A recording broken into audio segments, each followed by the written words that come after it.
आइए परमेश्वर के वचन से देखते हैं प्रकाशित वाक्य 9 अध्याय 1 आयत से लेकर 12 आयत में यह लिखा है, जब 5वें स्वर्गदूत ने तुरही फूंकी तो मैंने स्वर्ग से पृथ्वी पर एक तारा गिरता हुआ देखा और उसे अथाह कुंड की कुंजी दी गई।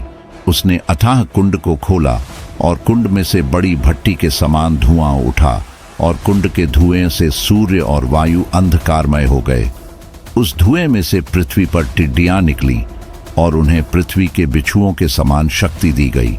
उनसे कहा गया कि न पृथ्वी की घास को, न किसी हरियाली को, न किसी पेड़ को हानि पहुंचाए, केवल उन मनुष्यों को हानि पहुंचाए जिनके माथे पर परमेश्वर की मुहर नहीं है।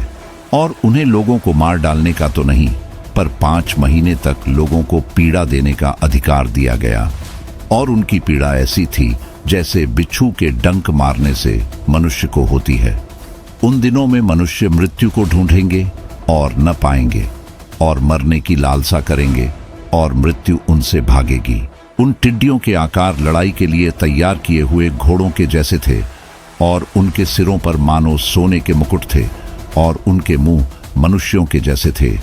उनके बाल स्त्रियों के बाल जैसे और दांत सिंहों के दांत जैसे थे। वे लोहे की जैसी झिलम पहने थे, और उनके पंखों का शब्द ऐसा था जैसा रथों और बहुत से घोड़ों का जो लड़ाई में दौड़ते हों। उनकी पूंछ बिच्छुओं की जैसी थी, और उनमें डंक थे, और उन्हें 5 महीने तक मनुष्यों को दुख पहुंचाने की जो शक्ति मिली थी वह उनकी पूंछों में थी। अथाह कुंड का दूत उन पर राजा था। उसका नाम इब्रानी में अबद्दोन और यूनानी में अपुल्लयोन है।